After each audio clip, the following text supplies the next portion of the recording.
Good evening, time is 5 o'clock. I'd like to call this workshop of the Belton Independent School District Board of Trustees to order. Meeting has been duly called. Notice the meeting has been posted in accordance with Texas Open Meeting Act, Texas Government Code, Chapter 551. First item on the agenda is public comments. Erica? Actually, it says Erica right here. But, Connie, anybody signed up? No. Okay. I was reading what I was told. I know. Okay. Note for the record that trustee member Suzanne is not here. She will be here for the normal meeting. Okay. It's 6C. We have no public comments. So we move on. We're going to keep on going. Next item on the agenda, board workshop overview of the goals, key progress measures for the 2022-23 school year. Dr. Smith. Trustees, tonight we're going to come to you and talk a little bit about a couple of things. This is really about academic improvement. In both of these topics tonight, you will see what we've done in the last couple of years is bringing key progress measures to talk to you about and for potential later approval tonight. And then we're going to talk specifically about data, where we are, and what we're doing about that data. And so, again, this is a workshop format, meaning this is a great opportunity for us all to have dialogue. We have a lot of staff members in the room that can add to this conversation if we need them. And so the whole purpose is revolving around that tonight. Melinda's going to get us started with the first part, and then Ian will play a role in this as well. Okay, so I passed around a one-page document with our board-approved goals, and on this document are also our key progress measures. So in the board meeting this evening, we're going to be asking for your consideration and possible approval of our key progress measures. And so I'm going to just give overview, big picture of key progress measures per goal, and then Deanna, we're going to really kind of hone in on and focus on goal 2 specifically in the workshop today. And so, as you know, in terms of process, our process for key progress measures begins when you affirm or adopt new goals. And so we've worked with teams cross-functionally in the district, because while each member of cabinet took some leadership in facilitating the development of a key progress measure, we all own all 5 of these goals. But we worked with cross-functional teams, each of us did throughout the summer after the goals were adopted, in order to do two major things. One is to talk about what are the most high leverage strategies for taking our next steps and moving our 5 goals forward. And then within that work, thank you, Connie. And then within that work, what is the highest leverage work that we would want to make sure was created in that key progress measure, so that for the board you could see and we could report throughout the year our progress towards that high leverage work. And again, later in the regular board meeting we'll be asking for approval. But big picture in terms of process, it's really because one of our values is around continuous improvement. That's the mindset we take to the development of our district improvement plan, as well as our key progress measures. And so we are to this point right here this evening where we're going to dig into the key progress measures. Again, we're going to stop, ask questions of us as we talk to you about the key progress measures. And then later in the meeting, we have our district improvement plan and campus improvement plan objectives that we'll put to you. So I want to pause it there, go back to slide 2. So y'all remember this slide specifically from our presentations at the recent convention that we had. And those things in the circle, you can see on the left-hand side, y'all started with vision, values, belief, goals. You adopted those. Those are long-standing things that continue in our system. They guide all of our work. We also, last July, meaning July of 2021, y'all adopted a strategic plan, and that's where we had about 100 community members come together and make a plan to help us achieve the vision and the goals that y'all laid out. And so then annually, we get to these next 3 things. The key progress measures, again, those are just to show progress toward goals, what we believe is high leverage work, the district improvement plan, and a campus objectives and improvement plan. Those are annual things that we work on to help achieve the vision that you have set out. Does that make sense to everybody? And then from here, we'll follow up with goal workshops. I know you'll have, I believe it's goal 4 coming up in the next board workshop, where we'll dig deeper into the actions and give you an update on where we are in terms of progress. And so with that, we'll just go through the key progress measures, and again, stop us. Jen, we appreciate, took the lead in helping work with the cross-functional team on goal 1. So certainly y'all know we started some additional work around parents as partners last year and gave updates throughout the year. So with goal 1, really wanting to put again a laser focus on continued efforts to building those parent partnerships. You see that explicitly stated in our key progress measure this year. And so we're wanting to increase not only the district partnerships, which I think we already have examples already this year in terms of long-range facilities planning and bond oversight. We're just increasing opportunities for parents to partner and community to partner with us in processes. We also want to increase those opportunities, particularly at campuses, where our parents, we know in COVID, that our opportunities of coming into buildings reduced quite a bit, and now that we're in a better place, really wanting to open those up and increase even from before COVID, those partnerships. And so you see that very specifically targeted in a key progress measure, and then we have strategies in the district improvement plan to support us getting to that point. I want to follow up on that too. I think we had a couple of board questions throughout the year about goal 1. And that we'd gotten some feedback along the way that there wasn't evidence of parents in goal 1 in our previous key progress measures and stuff. And so this one directly hones in on our relationship with parents so that we can continue to build that partnership. I don't necessarily believe that it has to say parents for us to build a partnership, but I wanted to directly point out we took that feedback that y'all gave and made sure that we were focusing on parents for this one. And certainly elevating student voice and student participation is seeing strategies underneath goal 1 as well. And again, wanting to highlight the parent partnership piece. If you're okay, I'm going to skip goal 2. Deanna's going to dig very deep into goal 2. She's going to talk to you about the key progress measures as well as a look back on progress and next steps. And so I'm going to jump over to goal 3. So this one, Todd and his team took the lead on working with members from across the district on attract, retain, and support world-class team of employees. And so, I don't know, Todd, if you want to elaborate a little bit on the key progress measure, but specifically wanting to, we have launched a process where each and every employee is setting goals, setting personal learning goals.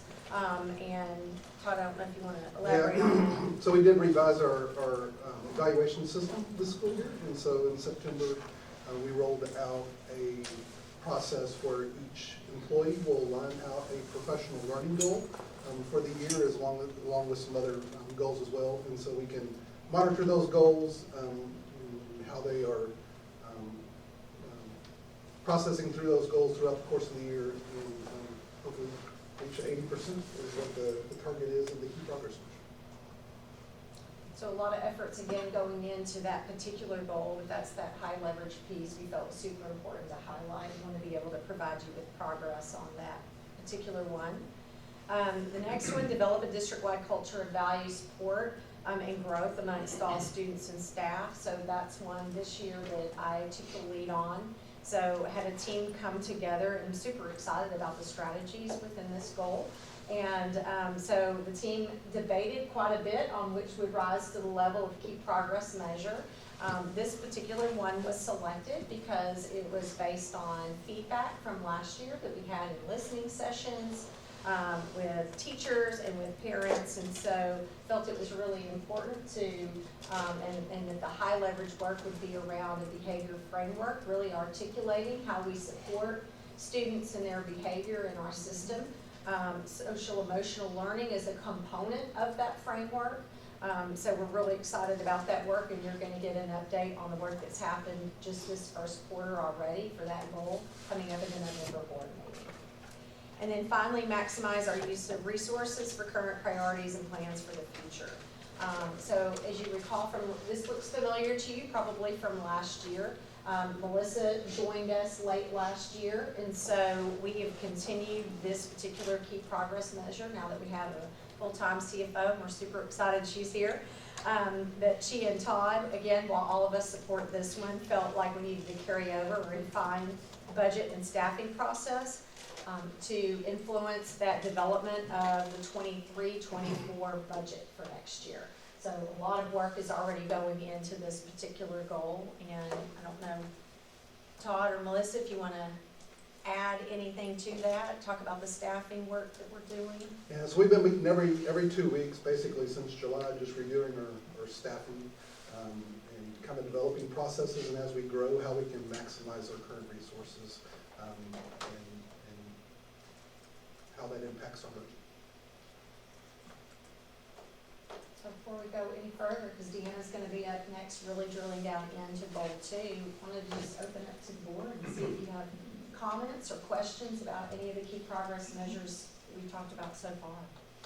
There were several, when we went on our board packet this week, and we went back and looked at our responses for our board evaluation, self-evaluation, I kept thinking, I'd like to go back and answer them again, because I feel like a lot of my answers would change based on the work that's been done. So I really want to commend y'all for really intentionally focusing and bringing up the standard. We're proud of the work. We got a lot of work left to do, but we're proud of the work so far. I think if y'all remember, I think the July board meeting, I reported out to you on the progress on our key progress measures since last year. And I think the more we can get in the habit of just saying, here are the things we're setting out to do, here's how we're progressing toward it, and to keep up that constant loop of information and feedback coming, I think is a positive for us as a system.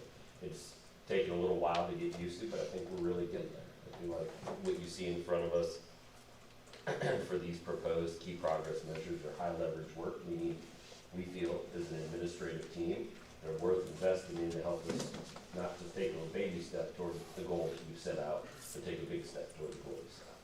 So I'm glad to hear that. I have a question, I think, probably for Todd. And I don't think I've noticed this before, but our 6 competencies during the graduate.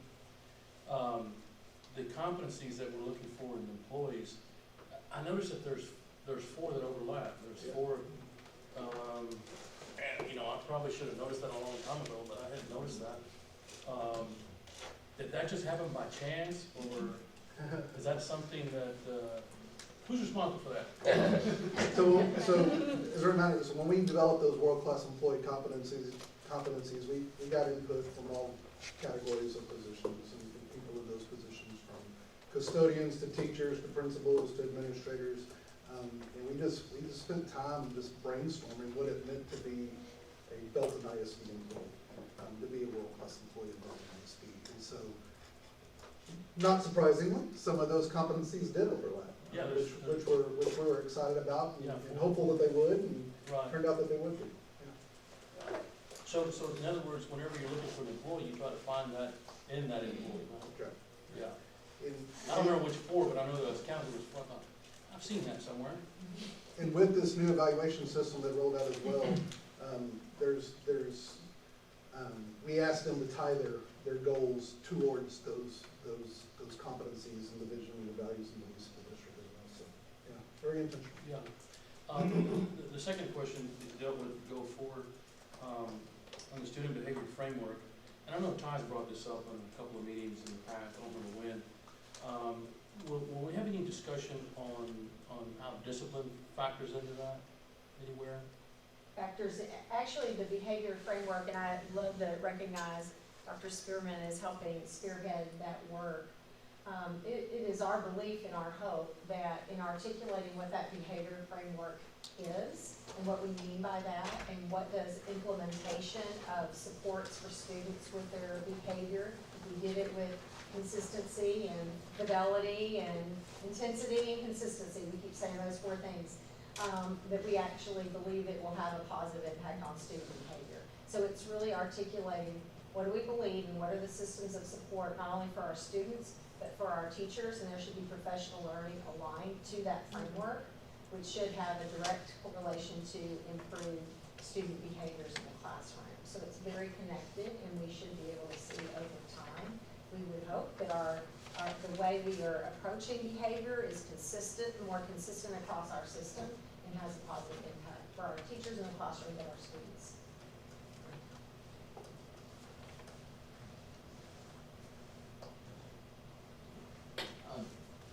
Todd, on goal 3, how do we measure this, right? So do we have a learning management system that, like, the objectives are going in and, yeah?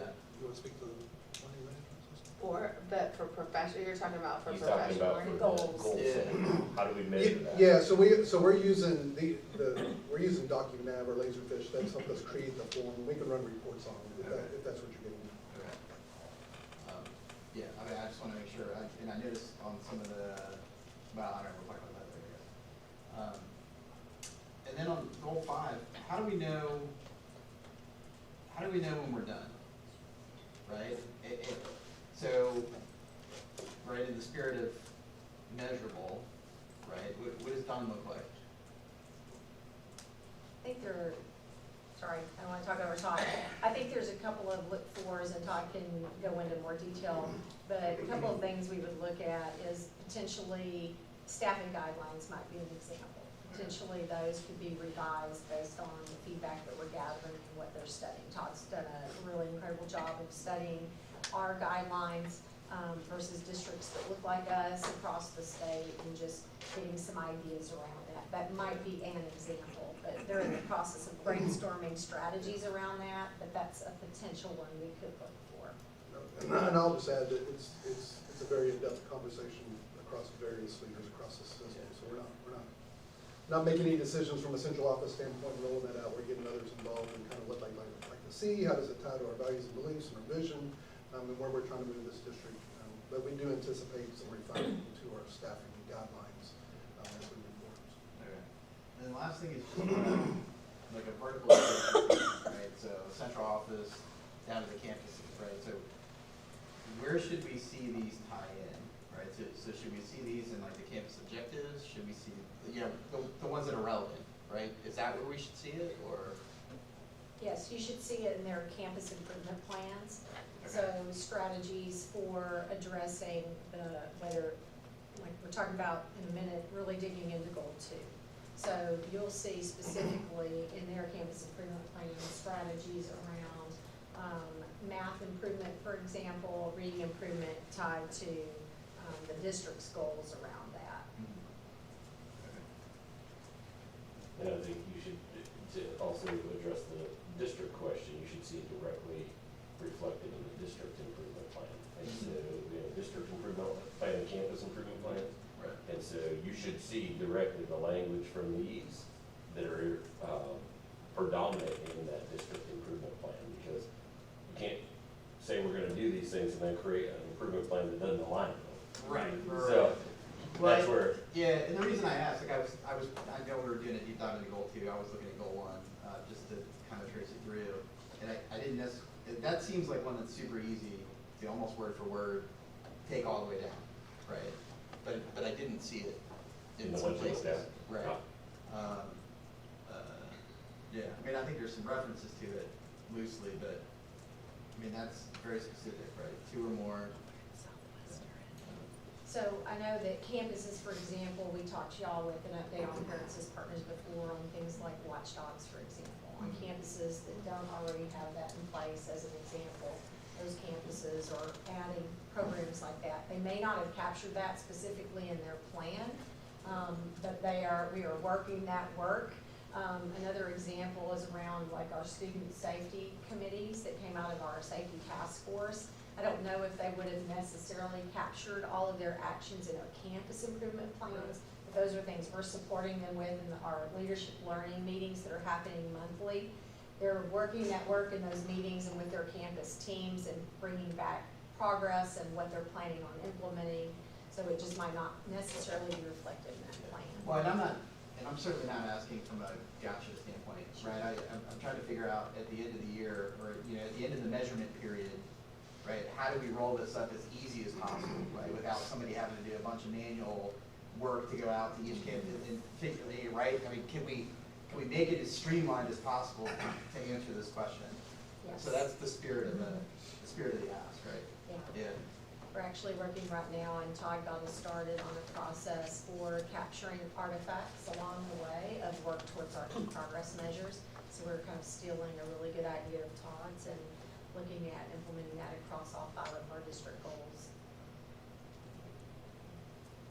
I think for me, it's hard to pull up 19 campus, because and that's not necessarily our role to be in the nitty gritty of what they're doing, but sometimes when you do pull up some of them, it's looking at it and wondering, okay, where does this align with, and I know it does, but I know that's what you're talking about, just that shared language of what I'm seeing at the district level and reading it like on those campus improvement plan. And I think that's a great point, because I'm excited about these. I think these are really great key progress measures, and I think for me, it allows me and us to ask the right questions along the way. That if this is what we're working towards, how do I know? And when I look at this, I've got specific questions, as we all do, looking at these. Just one little emphasis, and I'm glad you brought it up about goal 4 about the student behavior. That one kind of jumped out at me in an exciting way, because as a former teacher, and I know Ty's talked about it as well, about just the behavior is critical, and if behavior gets in the way of learning, then kids can't learn what they're supposed to. So I was really excited to see that and watch that come alive, and really just watch and follow all of them throughout the year. So Can I just add on that as well? I want teachers to make sure they know that that's gonna come down, that is a support for them, and they need to make sure that, we need to make sure that that is communicated, that's come to home. Because in this day and age, they need all of the reassurance that they're gonna be supported, that they can get. I'll go back to your comment, Aaron, real quickly. One of the challenges we have in any systems like this that I think it's a good challenge for us to wrestle with is how tight and how loose we are. There's some autonomy that we want a campus to have, because we do have individual campuses that have unique needs based on the school. On the flip side, there's some things that we want everybody to work on. So for example, that key progress measure for goal 1, we want everybody to have 2 strategies to engage parents at a different level this year. We might have one campus that they don't have to put a ton of it in the improvement plan, because they already had that working, and they're getting those new things going. And then we might have another campus that hadn't thought about that yet, and they had it clearly articulated in there. So that's a little bit of the challenge, but I don't wanna gloss over that, because I do think every year we have to work on better and better alignment. And while we're taking some really good steps, I think we have some more steps to take.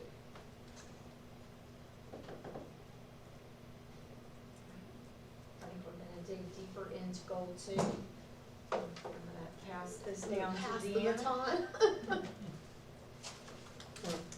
So we are gonna dig into goal 2. Oh, I'm moving the wrong presentation, thanks, Connie.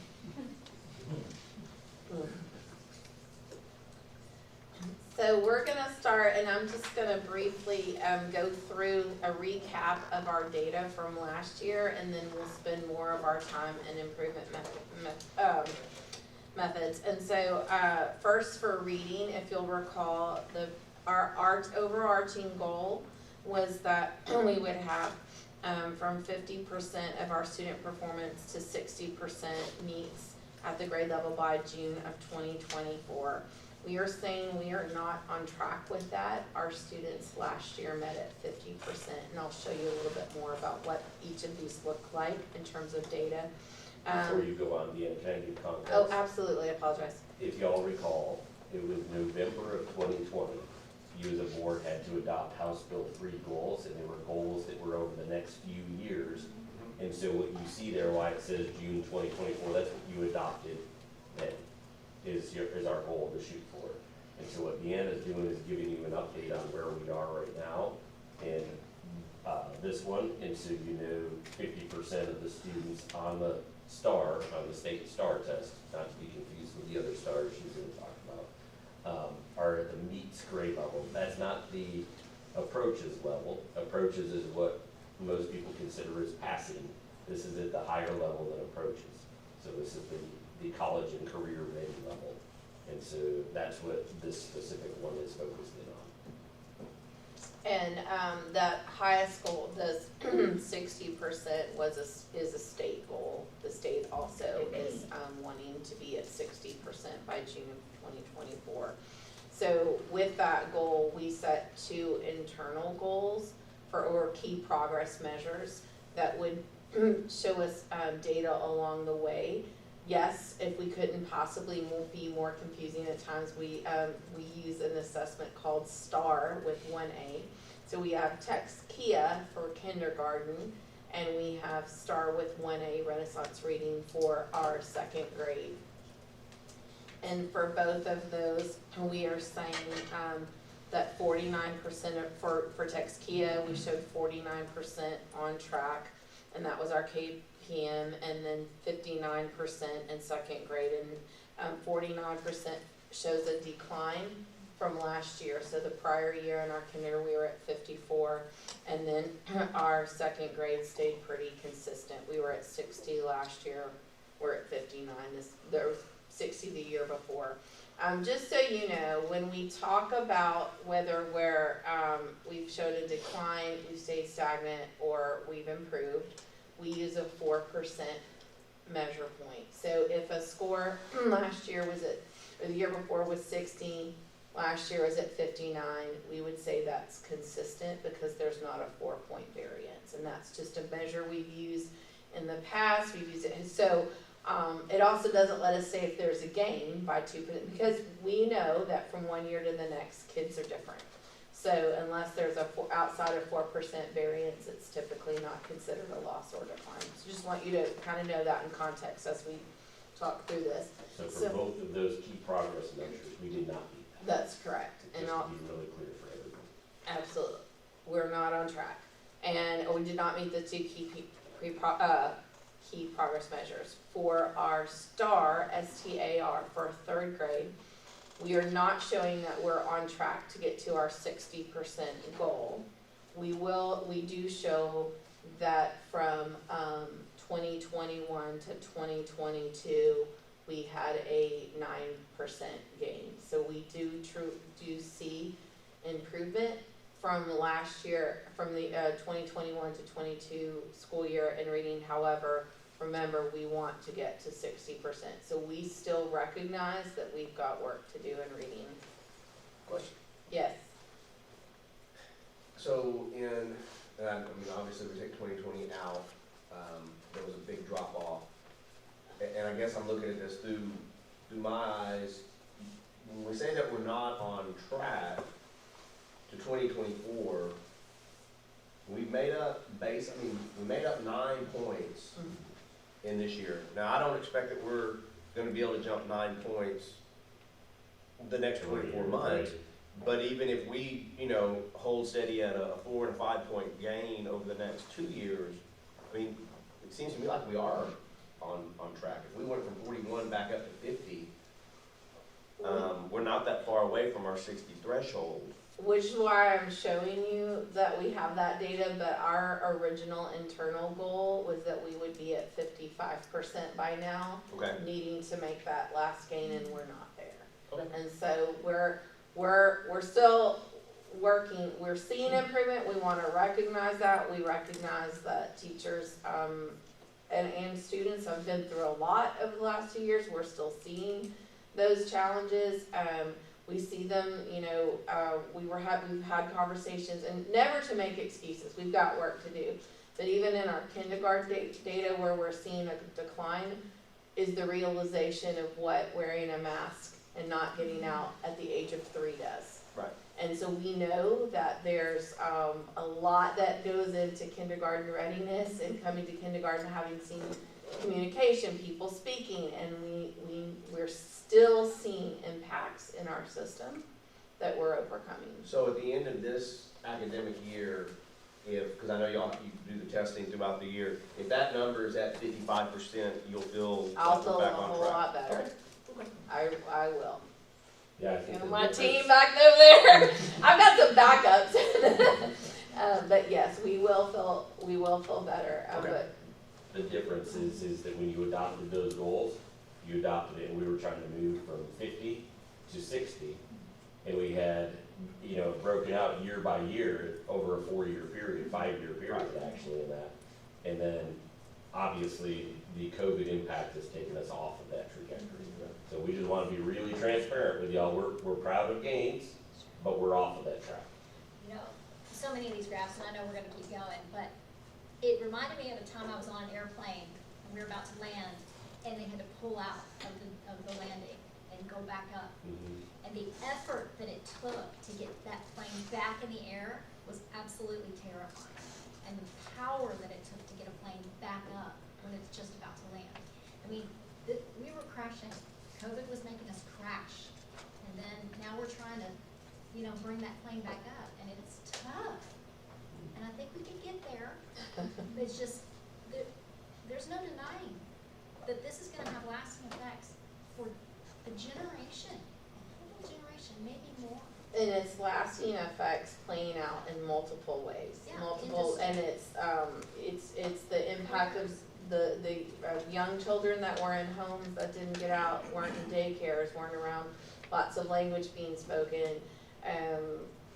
were didn't have access everything to the emotional impacts that are coming out, the mental health issues, the behavior. I mean, there's lots that are impacting, and our teachers are feeling it, and they're working very hard, and that's a really good description of trying to push back up and come back to where we were. This next graph is gonna show our, all 3 levels, and it's gonna show at 3 target areas. When I get to talking about our improvement efforts, based on all of our data and looking at where students were, weighing into account how we might support, because we're gonna do some intentional professional learning. We could not do that at every single grade level. And so we chose areas and we targeted that based on our data and impact. So you can see, just like you're saying, where we dipped and now we're pulling back up. And you can see our English 1 scores are one of the areas we want to target, because those are some, we're not seeing that picks back up yet, Interesting outlier. like we are in some of the others. And so really looking through, we're supporting them. So that's just a kind of a global piece there. And then for our key progress measures, so we do not have beginning of the year data yet for Kia. So we didn't put that in that data.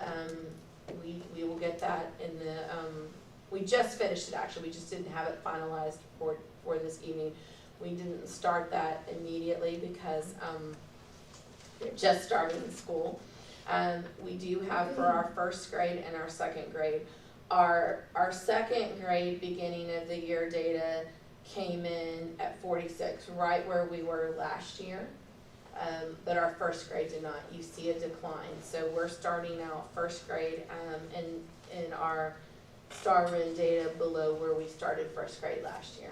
That is a challenge in our system that will, because typically what you look at is trends, where I start and where I end. If I start at the same place, I want to end at least at the same place, and we're showing behind in our 1st grade. Those assessments, just to be really clear for all of us, those are our choice on these assessments right here. These are internal assessments that over time Belton ISD is invested in, and saying these help us predict how we're gonna do on star assessments through the state at the end of the year. I say that just because even though it says star REN, just know that's a Renaissance product, and that is an internal product, not the state star test.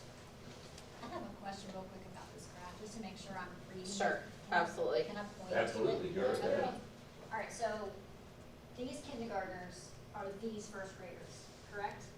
And The red kindergarten. This is them here as 2nd graders, correct? No, the red kindergarten are the They're all- green okay. 1st grade and the blue 2nd grade. color level right, each year. So if you take the 63 Right. for kindergarten on Texas, they would be the green, the light green bar. I assume that on the Star Ren, is that correct, Deanna? 57? Yes, it would be, yes. And we'll make a note, and Holly is here tonight, we'll make a note on how we might show that in different color variations more clearly to show to do what you're The doing. cohort line, yeah. Absolutely. I'm gonna talk Hold on a second, about, Deanna. Go absolutely, ahead, Chris. So how often are the Texkia and the Star Friends just beginning and end of year? So we have beginning, middle of the year and end of the year. We've reported beginning and end of the year. There are also some interim assessments that campuses use along the way. This data will provide down to the teacher levels, students that are struggling, and it'll show not only, the students that are struggling, but then which areas they're struggling in, and it helps with small group instruction. Will we see after the holiday break, will we see what the middle of the year results? You said there's the middle of the year also? Yes, we can pull that, We definitely can. absolutely. I don't know if we reported out in December last year on our progress. Right. And so maybe, I don't know if we I think it included it was then or not. December of last year's. when And we- like I said, if y'all could, because I didn't understand, I had the same question Janet had, I was trying to follow and figure, okay, this group went here and here and Yeah, here. It is very So that I interesting can to get an idea. cohort. Yeah, so it would be in January when we would have that finalized to report out, but we will definitely get that. I'm gonna talk about improvement efforts at the end for key areas, but I will point out right now in terms of first grade, one of the things that we are doing to address specifically kinder and first is we had a phonics committee that started that is piloting phonics programs. That has come from teacher feedback, teacher listening sessions, Science of Reading academies, and so we do have that in process. What's now also creeping up in the conversation is decodable text. And so when we hold our next phonics committee meeting with our teachers, we'll be discussing with teachers decodable text and what they need to support challenges they're seeing at those grade levels. So just I'll talk overall about some improvement later, that just a little sidebar of something that we're doing specific to that. So Janet and I were at Purtle last week, and actually stepped into a class where they were doing some of the phonics activities. And I'm gonna tell you, those kids were amazingly engaged in what was going on. They were. Yeah, I mean, the 2 or 3 classrooms we were in where they were working on phonics, I mean, they were in it, they were like, every kid in that class was on it, so. Just a little bit of anecdotal. No, I- They were right? doing all kinds of Yeah. creative stations, and I'm sure they were rotating at some point to different stations, but there was just so many different activities, and the kids were having a good time. Yeah. So we are implementing, I'm getting some visual cues on phonics and they're making me laugh, I apologize. We are implementing a couple different pilot programs.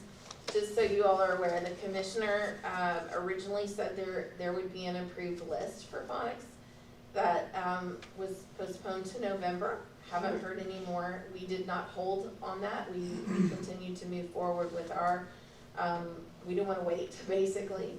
And what we anticipate from our work is that we will provide multiple options for our campuses to choose from. We do have several different programs in pilot right now, and different campuses like different programs based on time commitment and the needs of their students on their campus.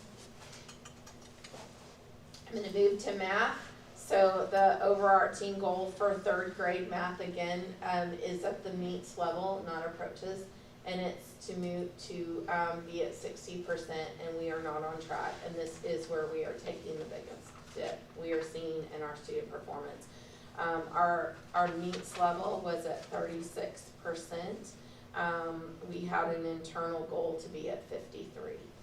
And so I'll show you how that compared to last year. 1st grade is at a benchmark.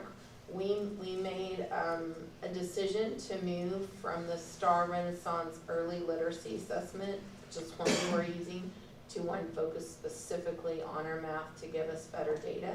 And then we have 2nd grade, And second grade, we do believe, according to our Star Win data, that we are on track there. We were at 70% of our students, and where our goal was to be at 68. So just like Why do you think the difference, if you're just guessing, the big swing between first and second grade, what's driving that number? That's huge discrepancy in those two.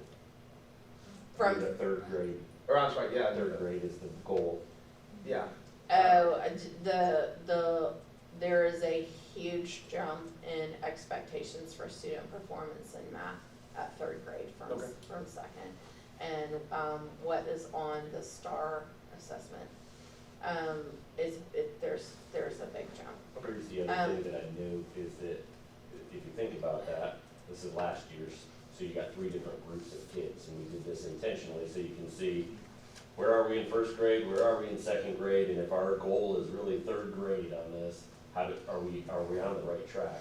We do believe we're making some progress with those lower grades. You can see that both of those were Right. in green, we met those KPMs. But if you think about third graders, they were in first grade when we were going through significant COVID implications, and at the end of kindergarten, when we were going through significant COVID implications. So that's a cohort of kids that we have to keep our eye on very closely. When they were learning foundational math skills in those early grades, might be really struggling as we continue to move forward. Okay. So you're gonna see on our STAR Do assessment, you want to say something, Chris? Yeah, I mean, I don't, get to be that guy. Well, Right, I I'll be mean, that guy after you. So when we assess this, the top goal there, right, the top goal in June of 2024, it's actually the kids, the first graders that we're seeing on this list right now. Yes. Right, Yes. so that's what we're gonna see go through. Yeah. And so I understand like why we have to have these goals and what this goal is measuring, right? But this really does nothing to address the current third grade kid. Correct. Right, Correct. because by the time we get to measuring them, they're gonna be Somebody in fifth grade. fifth grade, right? So we'll pick them up on another, Yeah, we have significant math work to do in all grade levels. And we see this at some other grade levels too, and Deanna will probably hit some of that in just a minute. But I think that, yes, you're absolutely right. We have to have these certain, by law, we have to have some of these certain goals that y'all adopted a while ago. But we've got to keep our eye on not just that grade level. yeah. But I mean, to the spirit of Jeff's question earlier, right, like, are we actually on track for this? Well, I don't know. If you look at, keep KPM 1 and KPM 2, you could argue we're probably on track for We're this. doing all right, yeah. We've got a loss right there. We've got a lost grade Now, for in those there. kids in third grade today, Right. maybe not so much, right? so Um, when we talk about our improvement efforts, that's why we, internally on our goals, set goal, we have our third bullet is our House Bill 3 goals, but our first 2 goals specifically are addressing third, fifth, seventh, and algebra. And we're gonna talk about what we're doing in those grades, which are those kids moving forward. So that was my next question, and you guys might have already done this, but in regard to our scope and sequence for the district, would it be wise to take a pause and look at some of these gaps and see where we could potentially write in some more remediation for that grade level, or for where we're seeing it because of the COVID impact? Like, go back, get some of the things from the grade book beneath them and have another week or 2 for them. So we are adjusting our curriculum and, our professional learning in targeted grade levels to address what we're seeing with our students and student performance. So with our math, here's our STAR, and again, while we are not on track, you can see that we moved from 30% to 36%. We would say that's outside of that 4-point variance that would just happen naturally, and that we saw a slight improvement, but this is still a very targeted area for us. So I wanna be careful on both sides of that, like we're seeing some improvement, but we want to see more and see faster. Do we know, and I'm sure we do, but, and it doesn't matter, but it does matter, is this the same trend that we're seeing across the entire state right now? Are our numbers mirroring, if we compare ourselves not to, whatever district I say, I'm gonna get in trouble. So if we are comparing ourselves to our like-kind districts across the state, are our numbers doing the same thing? Are we seeing similar things in ours? We see schools in our, region area from 12 to 13. We see some that that are like size us, that have similar performance. We can look outside of that and we see other districts that are outperforming us. Okay. And so we're looking at those districts. We've had calls with those districts to see what they're doing and what their curriculum looks like, so we can, we should have higher scores than we have, and we've got to get there. Okay. And what I will say, statewide, yes. I mean, math, this summer when I was meeting with superintendents in July, math was the topic we were talking about. And so statewide, yes, I think a lot of districts are feeling it. But to Deanna's point, and I applaud her for doing the research and saying that, there are some that they're experiencing the same thing we are, but we're finding others that are succeeding. We're reaching out to them. We're gonna figure out how they're doing it. We're gonna do it just as good as better. So here is again, to go beyond that House Bill 3 goal and just see what's happening within our system. We have 3rd, 5th, 7th, and Algebra 1. And again, these are self-selected, like I said, because these are the areas we're gonna target, so we wanted to be consistent in showing. And again, you can see where we had some increase in improvement in our 3rd and our 7th grade, but not in our 5th and high school. And so, And has this always been a trend with 7th grade being? so 7th grade, 7th Talk grade. about outliers, right? Wait for child in the house. So 7th grade is an outlier.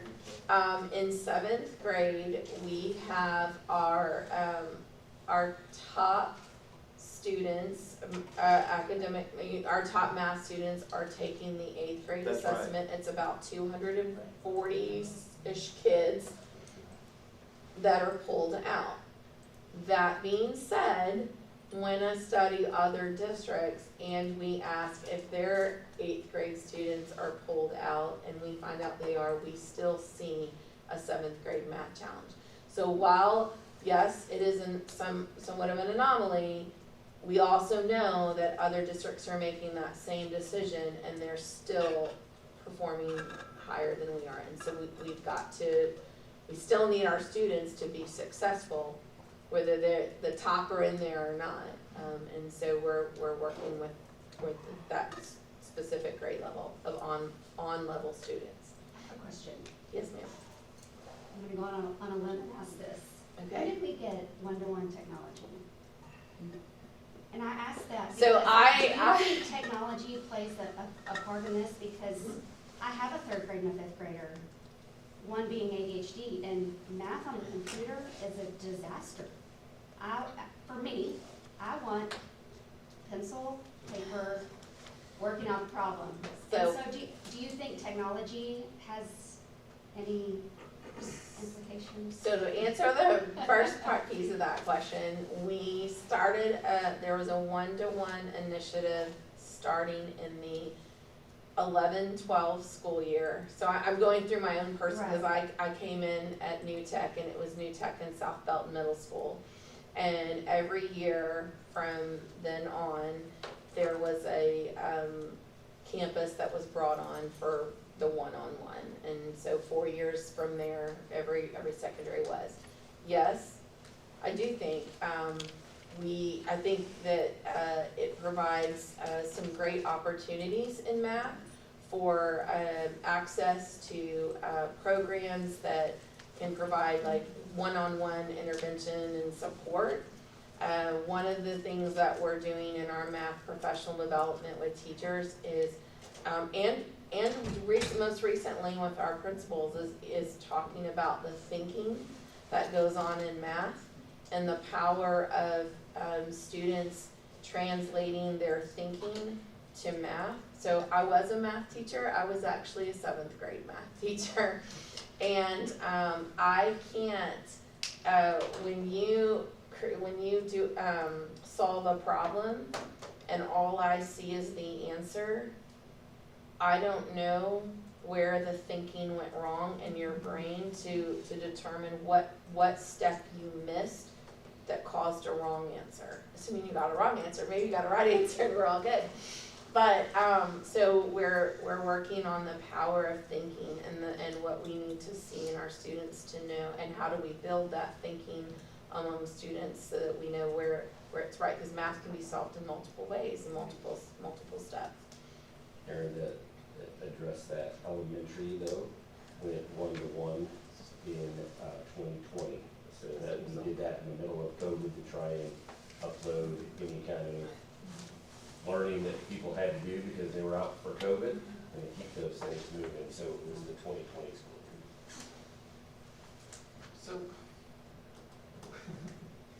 what is the question, what is the problem we're trying to measure here, right? Are we trying to make sure that third grade, year after year, produces what we expect third grade to produce? Or are we trying to track a cohort of kids through, right? Because you can look at this, okay? This is third graders right here, right? In fifth grade, this is them right here, right? Third graders here, fifth grade here, actually holding steady, right? Third graders here, fifth graders here, right? If you look at it from a cohort of kids standpoint, that particular cohort of kids actually probably ain't doing that bad. We're doing better. Right, and so are we measuring, is third grade producing what third grade should produce? Is that what we're? So the original goal of the third grade was set by the state. The Right. state targeted in on third grade, and that's the first assessment, and math skills build, and so then that was the start. In our system,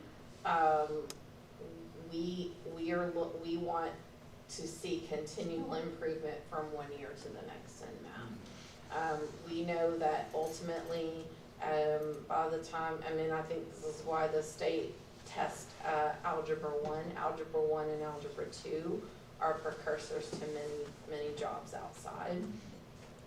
And so having our students be performing on level is important. And being good, that, like to Matt's point, that meets level is a higher bar than the approaches. Yeah, the meets and masters are where we as a district are really struggling. So when you start comparing us to other districts in those areas, we got work to do. And that tells us some good information about written curriculum that kids are experiencing. To Deanna's point, the level of thought that students are actually required to show on your math, so that you can actually solve those problems at a higher level. And that's where we're really struggling on some. So I think what we're measuring, so we are measuring that third grade or fifth grade or seventh grade is producing what we expect those grades to produce. That's actually what we're looking at. Okay. Now, that's not what we really like to always focus in on. Yeah, we But also we've need got- to track those cohorts of kids, but when we look at this, Correct. that's what we're looking at. That's correct. And then this is our STAR REN data, and again, that this year is a baseline, so probably shouldn't have even shown that green because it's a new assessment. And then our second grade, you can see our second grade is, you're looking at the light green and the light blue bars, and you can see that we're again coming in a little bit lower than last year. And at our second grade, and they were kindergarten the year of COVID. And then our third piece of CCMR is CCMR, and our goal for CCMR is to be at 100% for earning this CCMR designation. We were at 70% this past year, and so I'll show you where we are. We're a little bit behind in that data, and we're not on track right now for at 100% based on our internal measures. We're at 57% on our TSI, and then our for our industry-based certifications, we exceeded our goal. We were at 18% and we came in at 19%. A little bit more on that. So what we would say is that, again, our CCMR, we're plateauing and we're doing some intentional efforts there. And we'll talk about those in a minute. So where you saw us go from 46 to 61 and up to 72, now we're, again, within that 4% variance to say we're stagnant. Let's talk a little bit about what goes into meeting the CCMR. So, because there are multiple ways to meet that. Absolutely. So give them a little bit of. You can meet CCMR by meeting one of the TSI requirements, so SAT, ACT, an AP course, or the TSIA assessment. You can meet it through being in a college career, or college prep or math prep course, meeting it on both of those. You can meet it for military, you can meet it for earning an industry-based certification. There are multiple components within that allow you to meet that criteria. I'm trying to think if I meet. And our students with special needs, that Can have, be, you wanna, go ahead.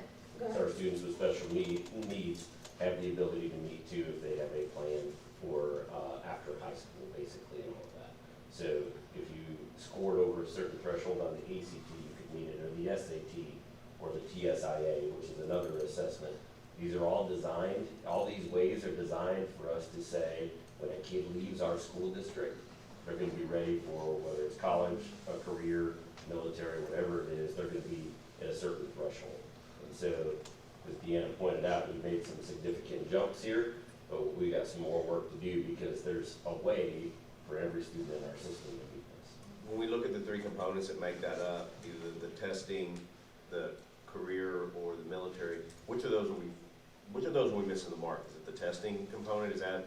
So we're going to intentionally continue to focus on the TSI, and I'll talk about that because that's the TS. It's composed of ACT, SAT, TSIA assessments, Okay. and I'm going to talk about College Bridge, which is something we're bringing in, and the industry based. Those are our two. We just are continuing to focus on those. Okay.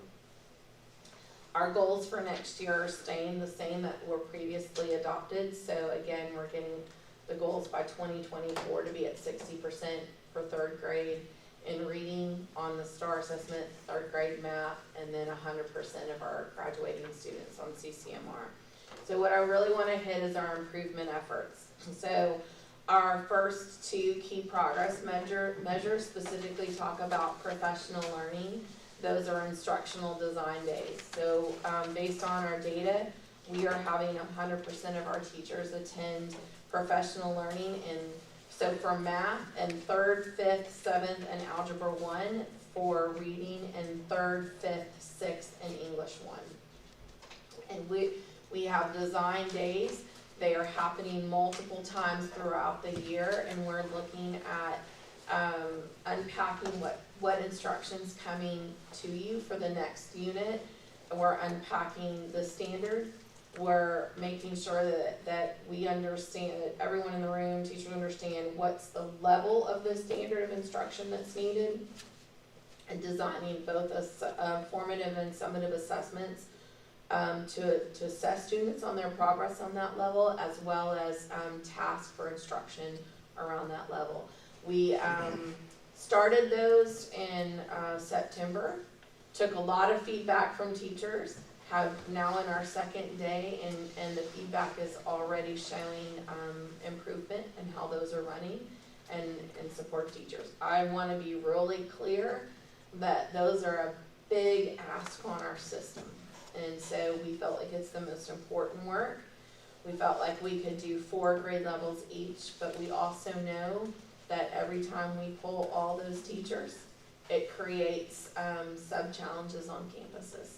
And so I just want to put that out there, that it's a balancing act, and it's taking a lot of work from the folks at home on a campus on those days to make them happen. Then we have a math literacy framework, so we we were awarded a grant from TEA through Strong Foundations. And we have a committee that's coming together, and we're working with Sustain and to design and to strengthen our current math framework based on research. We are asking for teachers to be a part of that process. There's required professional development through TEA for that. And we have placed a $250 stipend, and the entire thing's grant funded. So we can provide that stipend to teachers through that. We have a curriculum rewrite that's happening, so Can I hold you there? absolutely. So I think there were some questions that came up about this math literacy framework in contracting with them.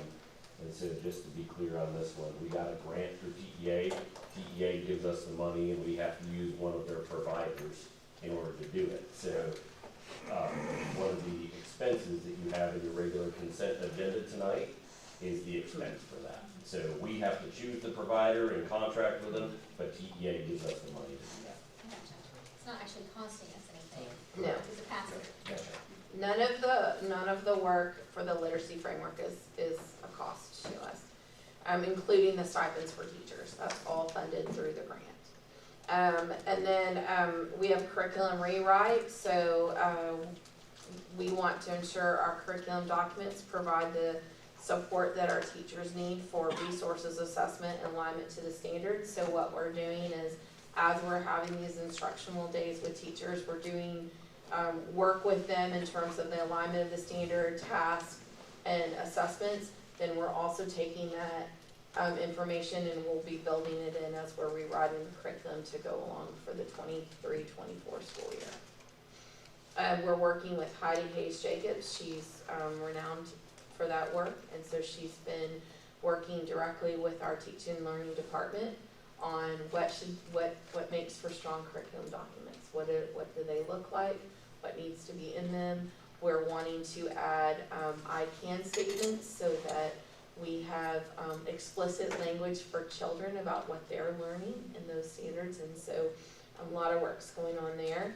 And then specifically to address CCMR, we're targeting the addition of College Bridge to specifically support our math. So College Bridge is TEA's, our math and our English.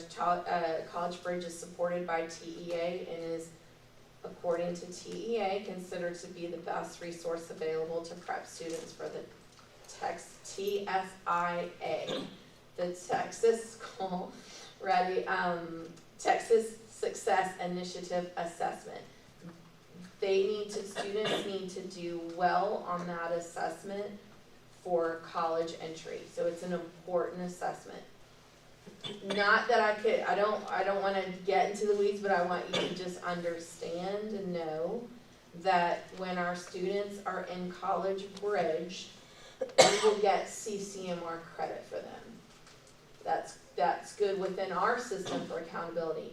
It does not necessarily mean that the student has passed or was successful on the TSIA. So we, on our end, have two pieces to that bar. We've got the CCMR credit we want to earn in our system, but we also have the fact that we want kids to be successful on the TSIA. If they're not, it changes the directory for them in college for what courses they start out in. So it's really important that we have both bars, but not both are necessarily measured on the system. It's a lot, and I know it's a lot, but I want to make sure I explain that. And so those are big work within our system. And then also an improvement, I do want to specifically address Southwest. Yeah, So, we only have about 2 more minutes. okay, so I'll just be super quick. So Gabby's actually gonna do a presentation tonight at the board for approval of Southwest Plan. We have 3 campuses that we're identified for support with targeted with school improvement. South Belton Middle School and Miller Heights are addressing those in their campus plan. However, if you were one of the Title I schools that was in a specific performance area, your plan needed to be approved by the board. And so she will be bringing that forward for you tonight, but it's a big part of our improvement work and felt like we needed to mention it here as well. The picture that you see is from the Effective Schools Framework. It's TEA's required framework. We'll be working on strong leadership and planning. And what that really means is making sure that as a district, we remove as many barriers as possible to allow the principal to be an instructional leader. And then high quality instructional materials for that campus and making sure they have those.